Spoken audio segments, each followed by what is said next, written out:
स्वागत है दोस्तों आपका एक बार फिर Aakash study diet YouTube channel पर।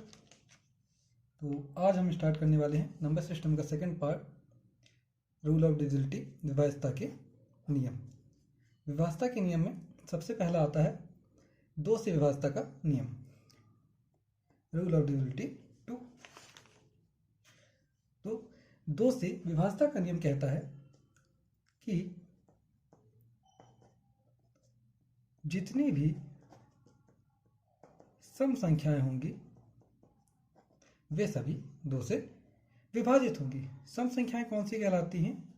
जिन नंबर्स के पीछे 0, 2, 4, 6 और 8 होता है वे सारी संख्याएं सम संख्याएं कहलाती हैं और ये सारी संख्याएं दो से विभाजित होंगी। एग्जाम्पल के लिए हम यहाँ पर लेते हैं 5432 जो कि एक इवन नंबर है और मतलब ये दो से भी डिवाइड हो जाएगा।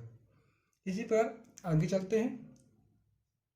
विभाज्यता के नियम में अगला आता है 3 और 9 का विभाज्यता का नियम। 3 और 9 का विभाज्यता का नियम का सेम होता है, जिसमें संख्या के किसी भी संख्या के अंकों का योग, संख्या के अंकों का योग ऐसा नंबर आना चाहिए जो कि 3 से डिवाइड हो या 9 से डिवाइड हो। जैसे कि एग्जाम्पल के लिए हम यहाँ पे लेते हैं 16, 6, 5। जैसे कि नंबर में देख सकते हैं, इन के नंबरों को अगर हम जोड़ते हैं तो 6, 1, 7, 7, 6, 13 और 13, 5 यहाँ पे हमारा आता है 18, जो कि हमारा 3 से भी और 9 से भी दोनों से डिवाइड होता है। यहाँ पर आप एक और एग्जाम्पल देख सकते हैं। एक और एग्जाम्पल के लिए हम पे लेते हैं 7605। 7605 इसके अंकों का प्लस करेंगे तो 7, 6, 13, 13, 5, 18, मतलब ये नंबर 3 और 9 दोनों से डिवाइड हुआ। इस प्रकार आप और नंबर भी चेक कर सकते हैं। अगला आता है 5 से विभाज्यता का नियम। 5 से विभाज्यता का नियम सबसे आसान होता है, क्योंकि इसमें क्या होता है, जिस नंबर के लास्ट में 0 या फिर 5 होता है, 0 या 5 होता है, तो वह नंबर 5 से पूर्ण तरह या पूरी तरह से डिवाइड हो जाता है। जैसे कि एग्जाम्पल के लिए हम ले लेते हैं 1000। 1000 में संख्या क्या है, लास्ट में 0 है, तो मतलब यह नंबर 5 से पूरी तरह विभाजित होता है। एक नंबर हम ले सकते हैं 625। इस संख्या के लास्ट में कितना है, 5 है, मतलब यह नंबर भी 5 से पूरी तरह से विभाजित होगा। इसके अलावा आप एग्जाम्पल के लिए और भी नंबर ले सकते हैं। यहाँ पर ध्यान देने वाली बात यह है कि यदि किसी भी इवन नंबर को अगर हम 2 से विभाजित करते हैं, किसी भी सम संख्या को यदि हम 2 से विभाजित करते हैं, तो उस संख्या का अगर वर्ग करेंगे हम, तो वो किससे विभाजित होगा, 4 से विभाजित होगा पूरी तरह से। यहाँ पे ध्यान रखने वाली बात होगी। अब आगे बढ़ते हैं, चौथे नंबर पे आते हैं अपने। तो चौथा नंबर हमारा आता है 4 और 8 का विभाज्यता का नियम। तो 4 और 8 का, तो पहले 4 के लिए देख लेते हैं। 4 के लिए होता है संख्या के अंतिम 2 अंकों का 4 से भाग जाना चाहिए, ये 4 से डिवाइड होना चाहिए। जैसे कि एग्जाम्पल के लिए लेते हैं 3424, 3424। जैसे कि इस नंबर के अंतिम के 2 पद कितना दिया गया है, 24, और अगर 24 में हम 4 का डिवाइड करते हैं तो ये पूरी तरह 6 से डिवाइड चला जाता है, मतलब यह पूरा नंबर 4 से डिवाइड हो जाएगा। इसी तरह 8 की बात करते हैं। 8 का विभाज्यता का नियम क्या होता है, तो किसी भी संख्या के अंतिम 3 पद, जिस प्रकार हमने 4 में 2 पद लिए थे, इसी प्रकार इसमें 3 पद लेते हैं, 3 अंकों का 8 से भाग देंगे। अगर वह 3 अंकों में 8 से भाग पूरी तरह से चला जाता है तो वह नंबर भी 8 से डिवाइड हो जाएगा। जैसे कि यहाँ पर हमने एक नंबर लिया है 8512, जिसके अंतिम 3 अंक 8 से पूरी तरह डिवाइड हो जाते हैं, मतलब यह नंबर भी 8 से डिवाइड होगा। इस प्रकार 4 और 8 के में ये फर्क होता है कि 4 में अंतिम 2 अंकों का 4 से भाग करते हैं और उसी तरह 8 में अंतिम 3 अंकों का 8 से भाग दिया जाता है। इस तरह इसका पता कर लेते हैं। अगला आता है डिविजिबिलिटी ऑफ 7। विभाज्यता का नियम पढ़ेंगे अब 7 का। तो 7 का विभाज्यता का नियम कहता है कि अंतिम अंक का, किसी भी संख्या के अंतिम अंक का 2 से गुणा किया जाए, 2 से गुणा करके पहले वाले जो अंक होंगे, अंक से क्या कर देते हैं, घटा देते हैं। घटाने पर हमें एक ऐसी वैल्यू प्राप्त होती है जो 7 से पूरी तरह डिवाइड हो जाती है। एग्जाम्पल के लिए हम यहाँ पे ले सकते हैं 882। जैसे कि हमने पहले कहा कि अंतिम अंक का 2 से गुणा करके, तो यहाँ पे अंतिम अंक क्या है, 2 है, और उसके पहले वाले अंक क्या है, 88। तो 88 से 2 में गुणा करेंगे 2 का, मतलब यहाँ पे हो गया 88 - 4 = 84, जो कि आप जानते हैं 7 से पूरी तरह से डिवाइड हो जाता है। तो इस प्रकार आप इसको चेक कर सकते हैं और आपको पता चल जाएगा कि 7 का किस में डिवाइड जाएगा और किस में नहीं जाएगा। यहाँ पर अगला नंबर आता है हमारा 6 से डिविजिबिलिटी का रूल देख लेते हैं, या 6 से विभाज्यता का नियम पढ़ लेते हैं। तो जो नंबर, कोई भी संख्या हो, यदि वह संख्या 2 से तथा 3 से विभाजित होगी, यदि कोई संख्या 2 से या 3 से पूरी तरह से विभाजित होगी तो वह संख्या 6 से भी विभाजित होगी। जैसे कि हम एक एग्जांपल लेते हैं 6126। यहाँ पे अगर हम चेक करें 2 से, तो 2 का भाग किस में जाता है, जो सम संख्या होती है, तो यहाँ पे नंबर्स इवन है, मतलब इसमें 2 का भाग तो जाएगा।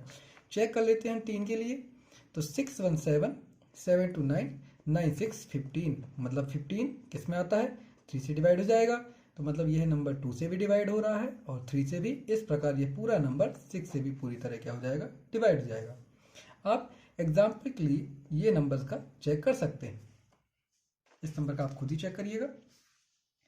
यहाँ पर आगे बढ़ते हैं तो आता है 7 नंबर का डिविजिबिलिटी रूल ऑफ, किसका आता है, 11 का। 11 से विभाज्यता का नियम देख लेते हैं। तो इसका रूल होता है, यदि सम संख्या के, मतलब इसकी जो एक नंबर होगा उसके बाईं ओर से हम काउंट करते हैं, तो बाईं ओर से काउंट करने पर उसके सम स्थानों के अंकों का योग तथा विषम स्थानों के अंकों का योग, उसके सम स्थानों के अंकों का योग और विषम स्थानों के अंकों योग का अंतर 0 होना चाहिए, या ऐसा नंबर आना चाहिए जो 11 से डिवाइड हो। एग्जाम्पल में और अच्छी तरह से समझ लेते हैं इसको हम। तो एग्जाम्पल में यहां हम ले रहे हैं 2 3 6 9 7 0 6 9। यहाँ थोड़ा सा बड़ा नंबर लिए जिसमें आपको अच्छे समझ में आ जाए। तो बाईं ओर से नंबर काउंट करेंगे। देखिए बाईं ओर से मान लेते हैं फर्स्ट हो गया, सेकंड हो गया, थर्ड हो गया, फोर्थ, फिफ्थ, 6, 7 और 8 हो गया। तो सम संख्या कौन से हो जाएंगे, ये नंबर हो जाएंगे, देख लेते हैं। तो 6 + 7 + 6 + 2 माइनस करेंगे विषम संख्या वाला, कौन सा हो गया, 9 हो गया, प्लस विषम स्थान कौन से हो गया, 0 हो गया, फिर 9 हो गया और फिर हो गया आपका कौन सा, 3 हो गया।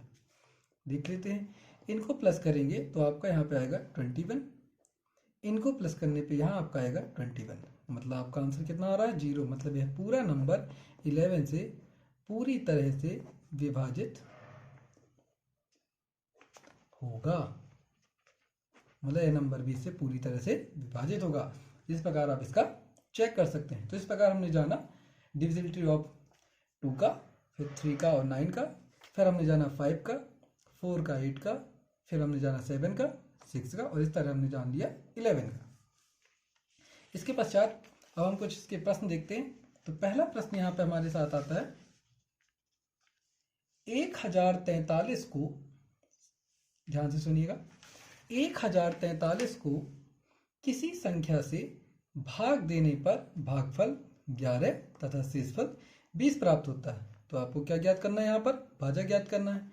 इसके लिए आपको एक फॉर्मूला याद होना चाहिए, जो कि आप छोटी क्लासों से ही पढ़ते आ रहे हैं। कौन सा, भाज्य बराबर भाजक गुणित भागफल धन शेषफल। यहाँ पे आप जानते हैं कि भाज्य क्या कहलाता है, ऐसा नंबर जिस पे हम किसी नंबर का डिवाइड करते हैं। तो यहाँ पे ऐसा नंबर क्या है, 1043 है, 1048। भाजक यहाँ पे निकालना है, हमें नहीं दिया गया तो इसको मान लेते हैं x। भागफल हमें दिया गया है 11 और प्लस दिया गया है शेषफल कितना दिया गया है, हमें 20 दिया गया है। तो वो निकाल लेते हैं हम। 20 इस साइड प्लस का है, इस साइड जाएगा तो माइनस का, तो इस साइड हमारी वैल्यू हो जाएगी 1023 और यहाँ पे हो जाएगा हमारा 11x। x के साथ 11 मल्टीप्लिकेशन में है, उस साइड जाएगा तो नंबर हमारा हो जाएगा चेंज। नंबर जब हमारा चेंज होगा तो यहाँ पे x बराबर हो जाएगा 1023/11। पहले जाएगा 11 नम्मा 99 बचा 3 33 हो गया, 11 3 33। तो x की वैल्यू हमें यहाँ पे कितनी मिल गई, x बराबर हमें मिल गया कितना, 93। इस प्रकार इस क्वेश्चन का हमारा आंसर कौन सा हो गया, ऑप्शन नंबर बी हमारा राइट आंसर हो गया। अगले क्वेश्चन की तरफ चलते हैं। अगला क्वेश्चन यहाँ पे दिया गया है, 6 अंकों की छोटी से छोटी संख्या कौन सी है जो 111 से पूर्ण रूप से विभक्त हो। तो यहाँ पे आप सभी जानते हैं कि 6 अंकों की सबसे छोटी संख्या कौन सी होती है, 1 2 3 4 5 6, ये होती है 6 अंकों की सबसे छोटी संख्या। इसमें हम क्या करेंगे, जो हमें क्वेश्चन कह रहा है 111 का क्या कर देंगे, डिवाइड कर देंगे। तो यहाँ पे कितने टाइम्स जाएगा, पहले 9 बार जाएगा तो आएगा 999। माइनस करने पे यहाँ पे हमारा बचेगा 1। फिर हम अगला नंबर कैरी करेंगे जो कि 9 डिविजन यहाँ पे क्या जाएगा हमारा 0 जाएगा। फिर अगला नंबर हम कैरी करेंगे यहाँ पे, तो फिर हमारा 9 डिविजन कितना आ जाएगा 0। इस प्रकार यहाँ पे हमारा रिमाइंडर कितना बच रहा है, 100 बच रहा है। तो जब हम अभीष्ट संख्या निकालेंगे या वास्तविक संख्या निकालेंगे तो कैसे निकालेंगे, मेन वैल्यू हमारी कितनी है, ये दी गई हमारी मेन वैल्यू। इसमें हम क्या करेंगे, प्लस करेंगे, किसको माइनस करके, जो हमारा 111 था उससे कितना माइनस कर देंगे, शेषफल जो हमारा आया था 100 को, ये वैल्यू तो हमारी सेम रहेगी, जब माइनस करेंगे तो ये हमारा कितना जाएगा 11। और इस प्रकार इस क्वेश्चन का आंसर हमारा कितना हो जाएगा 11। मतलब इसका ऑप्शन नंबर सी बिल्कुल राइट आंसर है, जैसे कि आप समझ सकते हैं। इसके बाद अगले क्वेश्चन की तरफ चलते हैं। अगला क्वेश्चन यहाँ पे दिया गया है 857x32, मतलब यहाँ पे देखिए x की वैल्यू नहीं दी गई है। यदि 11 से विभाजित हो तो x का मान क्या होगा, ये आपको बता देना है। तो इसका हम निकालते हैं अपनी पुरानी मेथड से। अब देखिए इसको तो यहाँ पे हमारे पास नंबर दिए गए हैं 857x32। आप जानते हैं 11 का रूल क्या कहता है कि उसके सम स्थानों के अंकों का योग और विषम स्थानों के अंकों का योग। तो देख लेते हैं इसके सम स्थान कौन कौन से हो गए, पहले तो नंबर डाल देते हैं 1 2 3 4 5 6, इनके नंबर हो गए। अब देखिए सम स्थानों पे कौन कौन से हैं, 3 है 7 है और 8 है, तो इनको प्लस कर लेते हैं, 3 + 7 + 8, एक में ये हो गए। माइनस करेंगे विषम स्थान वालों से। विषम स्थान में कौन कौन से दिए गए हैं, देख लीजिए आप लोग, यहाँ पे 2 दिया गया है, x दिया गया है और क्या दिया गया 5, तो 2 + x + 5 दिया गया है। निकाल लेते हैं, यहाँ पे कितना हो गया, कितना हो गया बताइए, 7 3 कितना हो गया, यहाँ पे 10 हो गया, 10 + 8 कितना हो गया 18, 18 माइनस हो गया 5 to 7, 7 माइनस x हो गया। यहाँ पे हमारा आया 11। अब आपको ये बताना है, आप रूल जानते हैं इसका, कि हमें ऐसी संख्या आनी चाहिए, या तो शून्य आना चाहिए या ऐसा नंबर आना चाहिए जो 11 से डिवाइड जाए, और यहाँ हमें रखना केवल एक अंक की संख्या है, 1 डिजिट की। तो यहाँ पर या ऑप्शन की मदद लेनी पड़ेगी। देखिए अगर हम x की जगह 5 रखते हैं तो 11 5 हमारा कितना हो जाएगा 16, जो कि गलत आंसर है। x की जगह यदि हम 4 रखते हैं तो 11 में से अगर 4 जाता है, सॉरी यहाँ पे 5 का ध्यान दीजिएगा, 11 में से 5 जाएगा तो यहाँ पे 6 आएगा, जो कि इसका राइट आंसर नहीं होगा। इसी तरह यहाँ का 4 का बात करेंगे तो 11 से 4 जाएगा तो 7 आएगा, जो कि बिल्कुल गलत आंसर है, 11 से डिवाइड ही नहीं होगा। यहाँ पे अगर हम ऑप्शन नंबर सी की बात करें तो यदि हम x की जगह 0 रखते हैं तो हमारा कितना प्राप्त होता है, 11 हमको मिल जाएगा। मतलब यह 11 इस संख्या को पूरी तरह से क्या कर देगा, डिवाइड कर देगा। मतलब ये ऑप्शन नंबर सी हमारा बिल्कुल राइट आंसर है। इसके बाद हम अगले क्वेश्चन की तरफ बढ़ते हैं।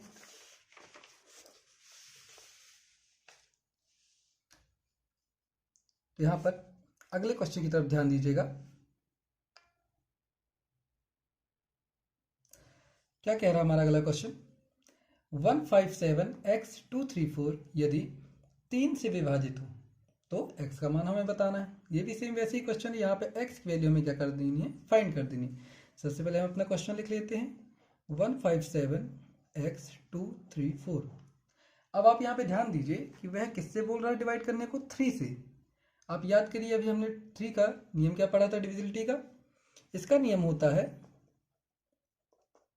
सभी अंकों का योग। सभी अंकों का योग ऐसा नंबर आना चाहिए जो 3 से पूरी तरह डिवाइड हो, या फिर सीधे कहना चाहिए जो 3 की टेबल में आता हो।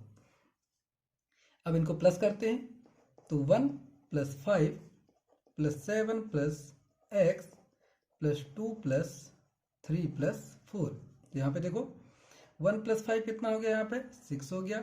6 + 7 यहाँ पे कर देते हैं 3 2 5 5 4 कितना हो गया, यहाँ पे कितना हो गया, 9 हो गया।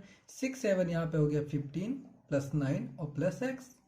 15 9 अगर हम प्लस करते हैं तो यहाँ पे हमारा कितना आ जाएगा, जल्दी बता दीजिए। 24 आ जाएगा। 24 आ जाएगा और प्लस x। अब आपको बताना है 24 में कितना प्लस कर दें कि हमारा नंबर पूरा वैल्यू आ जाए। तो आप बताइए कौन सी वैल्यू रख दें जिसके कारण हमारा इसका पूरा आंसर आ जाए, बताइए। अच्छा सॉरी, यहाँ पे ध्यान दीजिएगा, मैंने यहाँ पे गलती कर दी है, यहाँ पे थोड़ा सा ध्यान दीजिएगा। 7 + 6 यहाँ पे 50 नहीं, मैंने गलत जोड़ दिया। 7 + 6 यहाँ पे कितना होगा, 13। आप लोग ध्यान दीजिएगा, प्लस कितना दिया गया है, 9 दिया गया है, प्लस कितना दिया गया है, x। तो 13 और 9 यहाँ पे आपका हो जाएगा 22 + x। अब आपको देखना है कि x की जगह कौन सी वैल्यू रखें कि जो 3 से पूरी तरह डिवाइड हो जाए अगला जो नंबर बनेगा। तो हम ऑप्शन की मदद लेंगे फिर से। 0 रखेंगे तो 22 3 से डिवाइड नहीं होता है। 1 रखेंगे तो यहाँ पे कितना हो जाएगा, 23 जो 3 से डिवाइड नहीं होता। अगर हम यहाँ पे 2 रखते हैं तो 24 हो जाएगा, जो आप जानते हैं 3 से 8 टाइम्स पूरी तरह से डिवाइड हो जाएगा। मतलब इस क्वेश्चन का हमारा ऑप्शन नंबर सी बिल्कुल राइट आंसर है। अगले क्वेश्चन की तरफ चलते हैं। यहाँ पे अगला क्वेश्चन दिया गया है 1 से लेकर 200 के बीच कितनी पूर्ण संख्याएं हैं जो 2 तथा 3 से विभाजित होंगी। निकाल लेते हैं हम 1 से लेके 200 तक की। तो हम यहाँ पे जानते हैं 1 से लेके 200 के बीच कितनी संख्या है, जो 2 और 3 से, मतलब वह संख्या किससे डिवाइड होनी चाहिए, 6 से डिवाइड होनी चाहिए। तो मतलब पहली संख्या कौन सी हो जाएगी, 6, फिर 6 2 ज़ा 12, 6 3 ज़ा 18, ऐसे करते करते लास्ट नंबर हमारा आएगा 198, जो 6 से पूरी तरह डिवाइड हो जाएगा। तो यहाँ पे आप देखिए कि सबके बीच में समान अंतर चल रहा है। यहाँ पे 18 है, माफ कीजिएगा, सबके बीच में क्या चल रहा है, समान अंतर चल रहा है। मतलब यहाँ पे हमारी कौन सी श्रेणी लगेगी, समांतर श्रेणी। और समांतर श्रेणी का फॉर्मूला क्या होता है निकालने का, समांतर श्रेणी का फॉर्मूला होता है a + n - 1 × d = अंतिम पद। अंतिम पद यहाँ पे कितना दिया गया है, लास्ट में नंबर कितना दिया गया है, 198। तो देख लेते हैं 198 यहाँ पे दिया गया है। तो a की जगह क्या रखते हैं यहाँ पे, पहला पद। पहला पद यहाँ पे कितना है, 6 से प्लस n - 1 नंबर से निकालनी है हमें। और d कितना है, d इनके बीच में क्या होता है, अंतर होता है, जो यहाँ पे कितना दिया गया है, 6 का ही दिया गया है। = कितना है, 198। 6 उस साइड जाएगा तो माइनस होगा, तो यहाँ पे हमारी वैल्यू बचेगी 192। n - 1 यहीं रहेगा, 6 उस साइड जाएगा तो डिवाइड हो जाएगा, 192 / 6। तो n - 1 = हमारा आ जाएगा, कितने टाइम्स डिवाइड हो जाएगा, 32 टाइम्स। तो n की वैल्यू हमें कितनी मिल जाएगी, 33। n की वैल्यू हमें कितनी मिल जाएगी, 33 मिल जाएगी। तो इस क्वेश्चन का हमारा राइट ऑप्शन है ऑप्शन नंबर डी, हमारा इसका सही आंसर होगा। तो आज के अंतिम प्रश्न की तरफ चलते हैं, जो कि इंपॉर्टेंट क्वेश्चन भी है। यहाँ पे दिया गया है 17 की पावर 200 को 18 से भाग देने पर शेषफल क्या होगा। तो ये क्वेश्चन आप अच्छे से समझिएगा, बहुत इंपॉर्टेंट क्वेश्चन है। 17 की पावर यहाँ पे दी गई है, इसको अगर हम सॉल्व करेंगे तो क्या आंसर आएगा देखते हैं। ऐसे क्वेश्चन में यदि आपको ध्यान रखने वाली बात यह होगी कि यदि एन हम किसकी बात कर रहे हैं, घात की, पावर की बात कर रहे हैं, एन सम संख्या हो, जब भी किसी नंबर्स की पावर क्या हो, सम संख्या हो, तो x की पावर n-1 हमेशा x की पावर n+1 से क्या हो जाता है, डिवाइड होता है या विभाजित हो जाता है। ये आपको यहाँ पे क्या रखना है, ध्यान रखना है, विभाजित हो जाता है। जैसे कि यहाँ पे देख लेते हैं हम, यहाँ पे दिया गया है 17 की पावर 200 -1, इक्वल टू करेंगे तो कितना हो जाएगा, इसके हिसाब से रखते हैं, सॉरी यहाँ पे n नहीं है, x+1 है, तो यहाँ पे हो जाएगा 17 + 1। यहाँ पे आ रहा है हमारा आंसर कितना आ रहा है, मतलब यहाँ पे हमारा शेषफल कितना बच के आ रहा है, यदि हम 80 में 17 का डिवाइड कर रहे हैं, क्योंकि यहाँ पे 1 एक्स्ट्रा जुड़ रहा है, तो यहाँ पे हमारा शेषफल बच के कितना आ रहा है, क्योंकि देखिए यहाँ पे x+1 से डिवाइड हो जाता है, तो मतलब 18 से तो डिवाइड हो जाएगा, लेकिन बच कितना रहा है, वहाँ पे 1 बच रहा है, तो मतलब ये हमारा शेषफल हो जाएगा। और इस तरह 6 नंबर के क्वेश्चन का हमारा राइट आंसर क्या हो जाएगा, ऑप्शन नंबर ए। तो दोस्तों, अगर आपको हमारी वीडियो पसंद आ रही है तो प्लीज़ लाइक करिए और चैनल को सब्सक्राइब करिए तथा अपने दोस्तों के साथ शेयर जरूर करें। Thank you.